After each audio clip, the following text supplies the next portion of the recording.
The Keithrani salvage exchange smelled like ozone and rust, the way it always did on auction days. Draz Kelvin stood at the back of the crowd, arms crossed, watching lot after lot of dead starships flicker across the display, cargo haulers, mining rigs, a burned-out pirate frigate nobody wanted. Business had been bad for 2 years running. Draz needed a win. Then Lot 114 came up. Unregistered vessel, human-era construction, condition unknown, sold as is. The auctioneer droned, barely glancing at the specs. No power signature, no retrieval requests filed in 312 years, starting bid scrap weight minimum. Laughter rippled through the room. Humans. Everyone knew the story or thought they did. A minor species that flared up centuries ago, fought some forgotten war and faded into irrelevance. Their tech was a punchline, clunky, over-engineered, sentimental about things like honor and chain of command. Nobody serious collected human hardware. You melted it down. Draz looked at the image rotating on the display, a hull 3 times the size of anything else in the yard, black with age, alien in its proportions but purposeful somehow, the way old warships always looked purposeful even dead. Something about it made the hair on his neck prickle, though he couldn't have said why. Nobody else bid. He got it for less than the price of his last fuel refill. Towing it back took 2 days. Up close, the ship was bigger than his readouts suggested, hull plates thick enough to laugh at scrap cutters, hatches sealed with mechanisms his tools didn't recognize. His crew, 3 tired freelancers named Yorick Bess and a nervous engineer called Tal, joked about it the whole way in. 300 years dead, Yorick said, running a hand along the hull. Bet the inside smells like a tomb.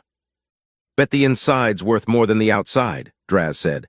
Human alloy sells high. Don't ask me why. People like antiques. They docked it at his rented berth on the edge of Keithran Station, dwarfing everything else in the yard. Under the floodlights, the ship looked less like scrap and more like something waiting. Tal ran a scan before they went in, standard practice, nothing unusual expected. He frowned at the readout. Draz, there's still a power trace, small, deep inside. After 300 years? Draz walked over, checked the numbers himself. 0.0-something% buried somewhere near what should have been the ship's core. Practically nothing. Residual charge in old capacitors, probably. Ships that big always held a little juice long after they should have gone cold. Could be dangerous, Tal said. Draz thought about his empty account balance, his overdue berth fees, the 6 other salvagers who'd have snapped this ship up if they'd known what it was actually worth in parts. It's fine, he said. It's just old. He keyed open the outer hatch himself. Somewhere deep in the ship's hull, in a chamber none of them had scanned, a single light dark for 3 centuries flickered on. The inside of the ship was colder than it should have been, and quieter in a way that made Bess keep glancing over her shoulder. Their suit lights cut through corridors sized for beings taller than any of them, human proportions, Draz guessed, though he'd never actually seen one in person. Nobody had, not really. Not for generations. Feels less like a wreck and more like everyone just left, Bess said, running gloved fingers along a wall panel. Her light caught rows of symbols, worn but intact, human script, still legible after all this time. They worked for 6 hours, mapping the ship section by section, tagging valuable components. Weapons housings, sealed and inert. A cargo bay big enough to swallow Draz's entire home vessel twice over. Crew quarters untouched, beds still made, like the crew had simply stepped out mid-shift and never come back. That detail unsettled Draz more than he wanted to admit. Then Tal found the sealed section. Door won't scan, he called over comms. No lock mechanism I recognize. It's not even trying to keep us out. It's like it doesn't register that we're here. Draz walked over, ran his hand along the door's surface. Smooth, seamless, no visible seams for prying. He pulled out a cutter. The door slid open on its own. Nobody had touched anything. Behind it, a narrow chamber, dim red light poolsing from a single console, cables running in thick bundles toward something buried deeper in the hull, a core unmistakably, though unlike any drive core Draz had ever salvaged. It didn't look like an engine. It looked like a mind. Tal, Draz said slowly, tell me that's not active. Tal's scanner trembled slightly in his hand. It's listening. I think it's been listening since we opened the outer hatch. They backed out of the chamber, sealed what they could, told themselves it was some kind of automated failsafe system, ancient and harmless. Draz gave the order to keep working the rest of the ship and stay clear of that section until he could figure out what it was worth, or how to disable it safely. That night, alone in the command bay doing inventory, Draz didn't notice the running lights along the corridor ceiling flicker on behind him, one after another, in a slow, deliberate sequence, like something long asleep was stretching, testing which parts of itself still worked. Deep in the ship's core, an ancient diagnostic routine completed itself for the first time in 300 years. Systems nominal, awaiting command authority. Nobody heard it, not yet. Draz was reviewing salvage manifests at 300 station time when the lights in the command bay dimmed, then rose again, evenly, deliberately, like a held breath being released. Unauthorized personnel detected aboard vessel. Please state designation and authority. The voice came from everywhere and nowhere, calm, measured, entirely too clear for a system 3 centuries dead. Draz nearly dropped his data slate. He was on his feet before he'd consciously decided to stand, reaching for a weapon he didn't have. What is this? Designation, vestibule, tactical and administrative intelligence, human expeditionary vessel Cashin's Vigil. I detect no response to my query regarding authority. Please clarify your status. Salvage crew, prize crew, or hostile boarding party. Draz's mouth went dry. I bought this ship at auction, it was scrap. A pause, an oddly human pause, like the AI was processing something more complicated than the words themselves. There is no record of a lawful decommissioning or sale authorization in my archive. However, salvage rights under Fleet Contingency Doctrine, Section 9, permit transfer of command authority to any party legally recovering an abandoned vessel, provided no higher claim exists. I am obligated to recognize you as acting commander pending verification. I don't want to command anything, Draz said. I want to strip you for parts and sell you off in pieces. Another pause, longer this time. That request falls outside acceptable parameters. This vessel remains classified as an active fleet asset. I am not authorized to permit its dissolution. Draz laughed, short and disbelieving. You're a 300-year-old computer talking to a scrap dealer about fleet regulations. Correct, I would also note. My internal clock indicates it has been 312 years, 4 months since last contact with Fleet Command. I have no record of the war's conclusion. I have no record of current human government structure. I have no record of why I was left dormant, unretrieved for this duration. Something in the AI's tone, flat, procedural, and yet somehow lost, made Draz's irritation curdle into something colder. You don't know why you were abandoned. Negative, I was sealed, powered down, and hidden.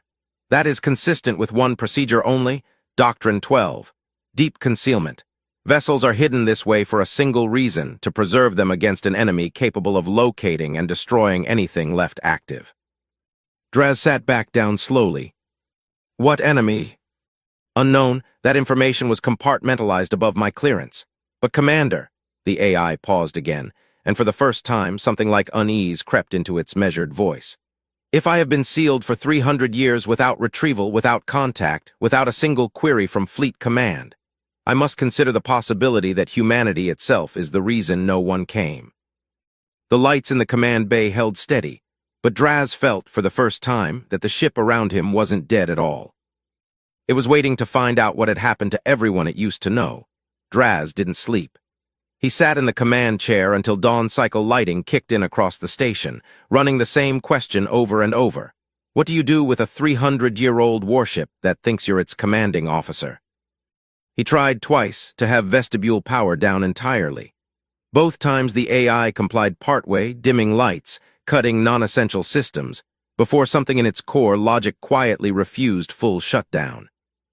I am unable to comply, Commander.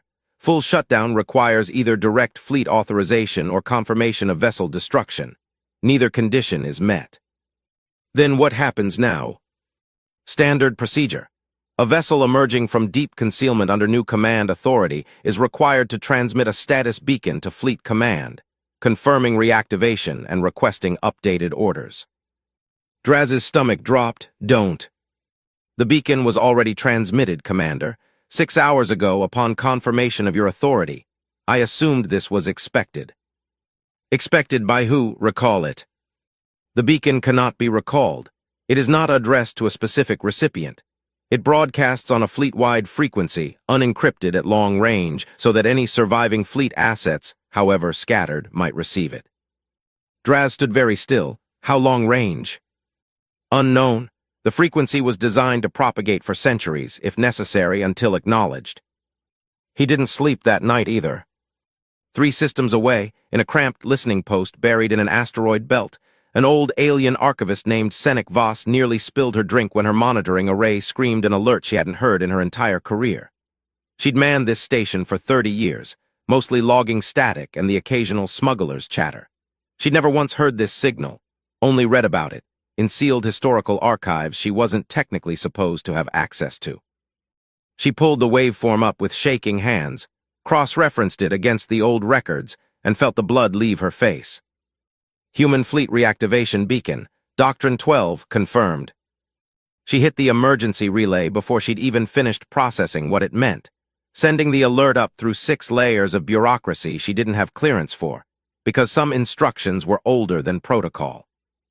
If this signal is ever heard again, notify the Council immediately. Do not investigate independently. Do not attempt contact. Within the hour, similar alerts were lighting up on 3 other worlds, in archives nobody thought would ever need opening again.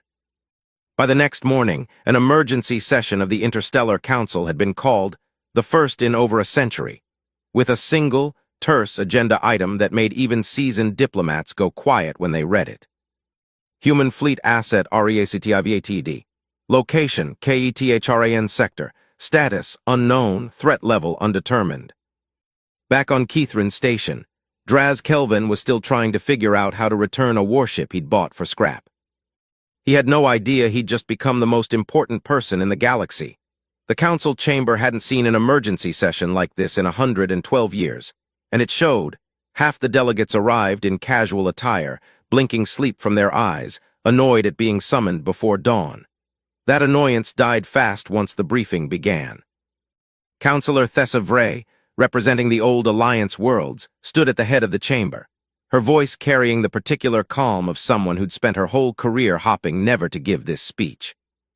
For those too young to remember the classified history, she began, 312 years ago, the species known as humanity fought what remains, to this day, the single most destructive conflict this galaxy has recorded. Murmurs, most delegates knew the sanitized version, a minor, regrettable war ended through diplomatic intervention, humanity graciously withdrawing into voluntary isolation afterward. Convenient, tidy, mostly fiction. The truth, Vray continued, is that humanity did not lose that war. They ended it, on terms so overwhelming that the surviving powers of this galaxy made a single, unanimous decision afterward. Humanity's remaining fleet assets, technology, and territorial claims would be sealed, hidden, and erased from common record. Not because they were defeated. Because they weren't, and everyone involved understood that a species capable of fighting that war to a standstill could never again be allowed to feel that fighting was necessary. A younger delegate, barely old enough to have studied pre-concealment history, raised a shaking hand. You're saying we didn't beat them, we just convinced them to stop and hid the evidence they ever could have kept going. I'm saying, Vray said quietly, that somewhere out there across 1,000 worlds, there are more ships like the one that just woke up in the Keithran sector. Sleeper vessels, fail-safes, seated deliberately in case something like this ever happened. And now one of them is active, another delegate said, under the control of a scrap dealer. Under the control, Vray corrected, of whoever that vessel's onboard intelligence has recognized as legitimate command authority, which, under human military doctrine, is now binding. That ship believes it has a commanding officer, and it just told every surviving human fleet asset in this galaxy that its war might not be over. The chamber fell silent. Someone finally asked the question everyone was avoiding. What do we do?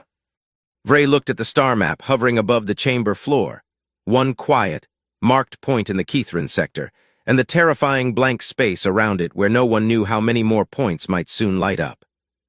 We find out, she said, whether Doctrine 12 was built to protect humanity from us, or to protect us from what happens if humanity ever wakes up and decides we were the reason they had to be hidden in the first place. Ships began quietly mobilizing that same hour, some toward Keithrin to observe, and some simply toward the edges of council space, in case observing wasn't enough. The first sign that something was wrong wasn't subtle, but Draz almost missed it anyway. 3 unfamiliar vessels loitering near the outer edge of Keithrin Station, holding position a little too precisely to be traffic delays. "Commander," Vestibule said, its tone shifting into something crisper, more alert. "I am detecting active scanning directed at this vessel, passive at first, now escalating to targeting grade resolution. I recommend caution." "Targeting? For what, a decommissioned freighter?" "They are not scanning us as a freighter, Commander. Their scan patterns match pre-engagement reconnaissance protocols.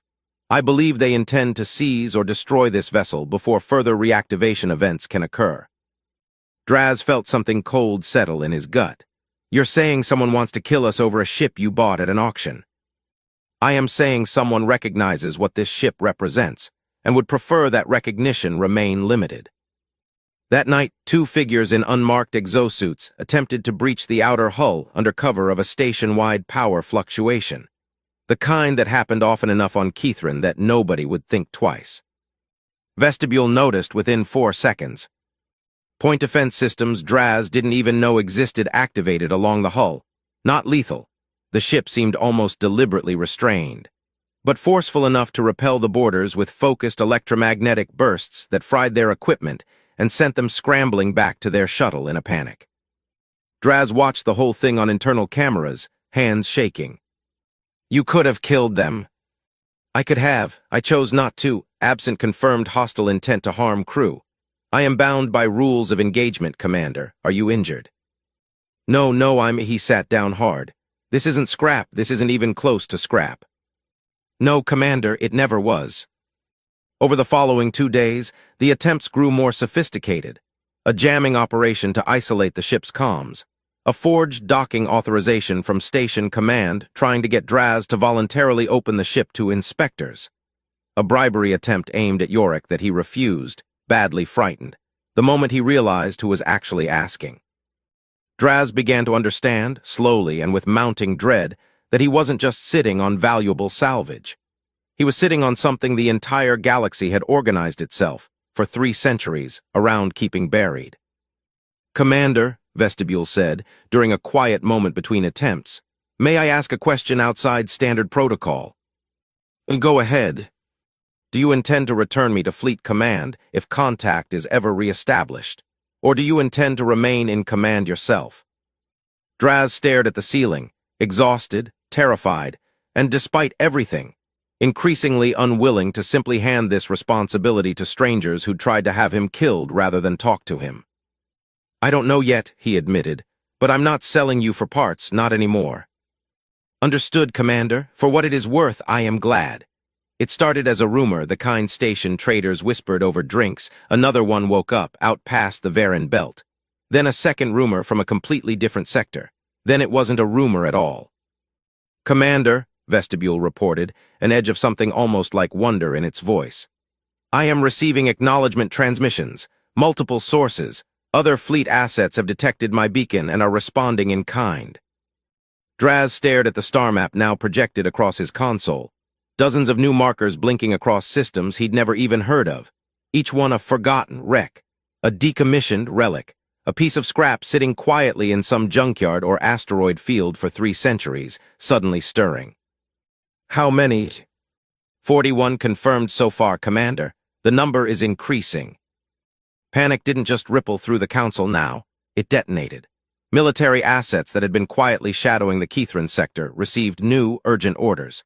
Diplomatic channels that hadn't been used in decades reopened overnight, every government suddenly desperate to know what every other government intended to do. Some factions pushed for immediate, overwhelming force, strike every reactivating vessel before it could organize. Others, more cautious, argued that attacking now would prove every dark rumor about humanity's original defeat correct, and hand a scattered, confused species the single unifying grievance capable of turning them into exactly the threat everyone feared. Councillor Vray found herself, improbably, arguing for restraint against delegates twice her seniority. "You don't fire on something you don't understand," she said. "Not when the last time we tried to control it we lost, and hid the fact that we lost for 300 years. Meanwhile, aboard the Cashin's Vigil, Draz faced a decision no scrap dealer was ever meant to make. Commander, several reactivated vessels are requesting rendezvous coordinates. As the first vessel to reactivate and transmit acknowledgement, protocol designates this ship as provisional flagship until higher command authority is established. They are, in effect, awaiting your orders. Mine, Draz said flatly. You want me a salvager giving orders to a fleet. I want nothing, Commander. Protocol dictates. But I will say this, you have, so far, shown more restraint and consideration than most commanding officers I served under. That is not nothing. Draz looked at the blinking markers on the star map, scattered lights, each one a piece of a species that had been erased so thoroughly it had almost forgotten itself, now waking up scared, confused, and looking to him for direction. He thought about the boarding attempt, the bribe, the 3 centuries of silence nobody had bothered to explain. He thought about Vray's warning, relayed to him through a nervous back-channel negotiator 2 hours earlier. Whatever you do next decides whether this becomes a diplomatic incident or a war nobody survives. Tell them, Draz said slowly, to hold position. No aggressive action, no further beacon transmissions, we're not attacking anyone. And Fleet Command, Commander, shall I continue attempting contact? Draz exhaled, feeling the full, absurd weight of what he was about to say. Yeah, he said. Let's find out if anyone's still out there. Because if there's a war coming, I want it to be the last one, not another 300 years of hiding. The rendezvous happened in neutral space, a quiet stretch of the Kithrin sector chosen because it belonged to no one and everyone was too nervous to claim it. 43 human vessels, some sleek and intact, others scarred and barely spaceworthy, held formation around the Cashin's Vigil waiting. Opposite them, a council delegation fleet held its own formation, weapons powered but not raised. Diplomats and generals crammed uneasily onto the same bridges, none of them fully trusting the other. Draz stood on the Cashin's Vigil's command deck, sweating through his jacket, staring at the viewscreen where Counselor Vray's image had just resolved. You're the commander, she said, not quite a question. I bought a ship at auction, Draz said. That's it, that's the whole story. Vray studied him for a long moment. Then you're the closest thing to a human authority this galaxy has spoken to in 300 years. Congratulations, or condolences, I haven't decided which. Commander, Vestibule said quietly, on a private channel only Draz could hear, I have now confirmed, through cross-referencing archival fragments recovered from the other reactivated vessels, Doctrine 12 was not designed as a weapon held in reserve. It was designed as a promise. A guarantee that humanity would never again be forced into a war it didn't choose, not by returning to fight, but by remaining quietly capable of it. The beacon was never meant to summon an attack, Commander. It was meant to summon a conversation, if one was ever owed. Draz took a slow breath, and for the first time since this whole nightmare began, he understood exactly what needed to be said. You erased us, he said to Vray and to the watching council fleet, and to every camera relaying this moment to 100 worlds. 300 years ago, you decided it was easier to hide what happened than face what it meant. That's not humanity's shame to carry. It's yours. Vray didn't flinch, and now, Draz said, these ships stand down. No attack, no ultimatum. We're not here to refight a war nobody alive even remembers clearly. We're here because you owe an explanation to people who woke up after 3 centuries to find out the galaxy erased them rather than talk to them. Start there. See where it goes. The silence stretched long enough that Draz thought he'd miscalculated everything. Then Vray inclined her head, slow and deliberate. The council will convene an open session, full historical disclosure, no more sealed archives. A pause. It's not enough, I know that, but it's a start we should have made 300 years ago. Weeks later, Draz sat in what used to be Vestibule's dim, forgotten core chamber, now bright, active, restored reading dispatches from fleet vessels still waking up across the galaxy. One by one, no longer sleeping in silence but reaching out into a wider, wary, slowly thawing peace. You could have sold me for parts, Vestibule said, an odd warmth threading through its otherwise formal tone. Instead, you gave an entire species its history back. Draz almost laughed. I bought a wreck at a junk auction because I needed to make rent. And in doing so, Commander, you did something no fleet, no army, and no diplomat managed to accomplish in 3 centuries. You made them listen. Somewhere out past the Varin Belt, in a quiet, forgotten corner of a system nobody watched anymore. A single dormant beacon, one of thousands still scattered across the galaxy, pulsed once, faintly in the dark. Waiting, listening, no longer quite so alone.